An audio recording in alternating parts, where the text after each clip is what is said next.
ভূমিকম্পে কেঁপে উঠল ভারতের রাজধানী দিল্লি। স্থানীয় সময় সকাল ৬টার দিকে ভূমিকম্পটি অনুভূত হয়। এ সময় রিক্টার স্কেলের মাত্রা ছিল ৪। প্রাথমিকভাবে জানা গেছে ভূমিকম্পের কেন্দ্রস্থল দিল্লির আশপাশেরই কোনো অঞ্চল।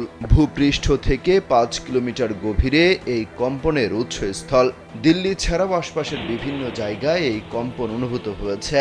এদিকে ভূমিকম্পের জেরে আতঙ্কিত হয়ে বহু মানুষ বাড়িঘর ছেড়ে রাস্তায় বেরিয়ে আসেন। তবে এই ভূমিকম্পের জেরে এখনো কোনো ক্ষয়ক্ষতির খবর পাওয়া যায়নি। এ নিয়ে টুইট বার্তায় দিল্লিবাসীর উদ্দেশ্যে প্রধানমন্ত্রী নরেন্দ্র মোদী লেখেন, কর্তৃপক্ষ পরিস্থিতির উপর নজর রাখছে, সকলে শান্ত ও সজাগ থাকুন।